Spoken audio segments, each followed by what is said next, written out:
जी, ये हमारे आचार्य जी राकेश शुक्ला जी, इनके संवाद सुनिए।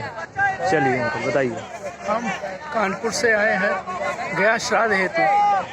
आज तारीख है 11 और आज एकादशी भी है। इस दिन यहाँ पिंडदान तर्पण किया जाता है। इस वक्त हम लोग फाल्गु नदी के किनारे खड़े हुए हैं।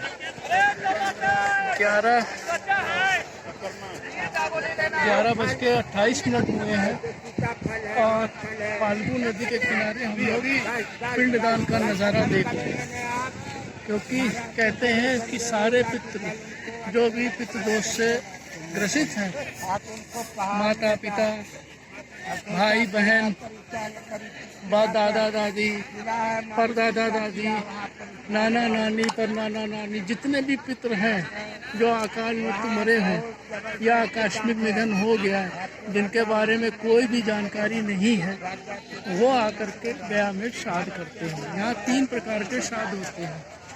पहला श्राद्ध फाल्गु नदी के किनारे होता है, दूसरा विष्णुपाद मंदिर के पास होता है, तीसरा अक्षय वट पे होता है और उससे पहले नारायण नाग बलि करना होता है। जिन लोगों के पास समय की कमी होती है वो तीनों कार्य एक ही दिन में निपटाते हैं।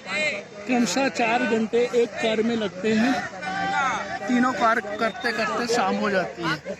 यहाँ पिंडदान करने के बाद भोजन की भी व्यवस्था करनी पड़ती है। 11-21 ब्राह्मणों का भोजन कराने से यहाँ सब तरीके का दान पुण्य माना जाता है।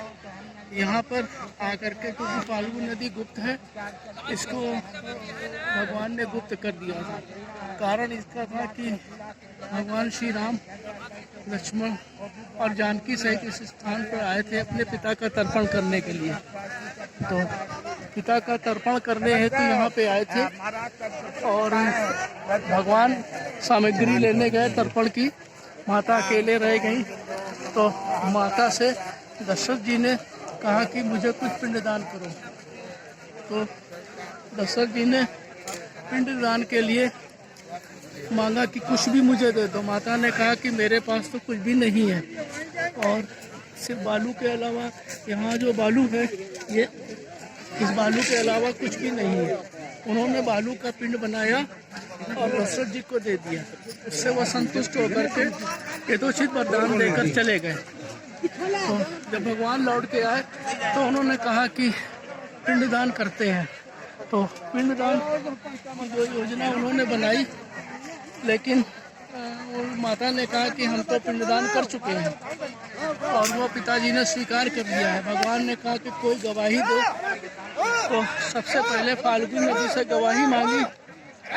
फाल्गु नदी ने भी गवाही नहीं दी। उन्होंने कहा कि मैंने नहीं देखा है। इसलिए भगवान ने फाल्गु नदी को वो अभिशाप दिया कि तुम गुप्त हो जाओगे।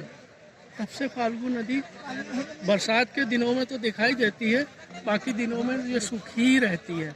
बाकी दिनों में ऐसा नज़ारा जो अभी हो रहा है ऐसा दिखाई देता है। नीचे गड्ढे के पास थोड़ा सा स्थान है जहाँ से इस नदी के जल का स्रोत है।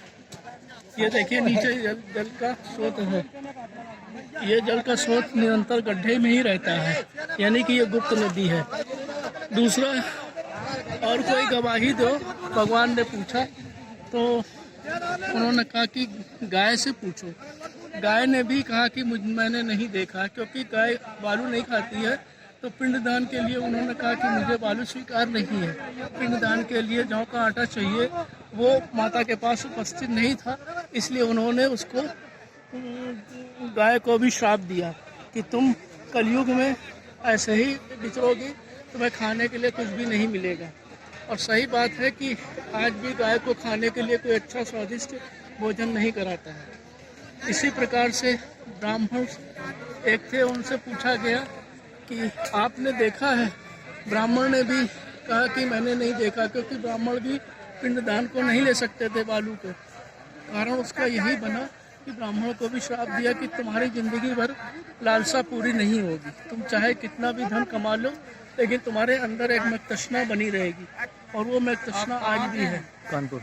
इसी प्रकार से तुलसी जी, उन्होंने तुलसी जी। से पूछा, तुलसी को इधर भी थोड़ा दिखा दीजिए। बस से पूछा तो बस ने कहा नहीं, हाँ मैंने देखा है, मैंने इस तरीके की प्रतिक्रिया देखी है, तो उसको आशीर्वाद दिया कि तुम सदैव हरे भरे रहोगे। यहाँ बच है और वो सदैव हरा भरा ही रहता है। देखो इधर देखो। तीसरा कारण तुलसी से पूछा कि तुमने क्या पिंडदान होते देखा है, तो तुलसी ने कहा कि मैंने नहीं देखा है। तो भगवान ने यही उससे भी कहा कि तुम नदी के किनारे नहीं होगी, अब तुम ऐसे स्थान पे होगी जहाँ गंदगी गंदगी जगह की होगी।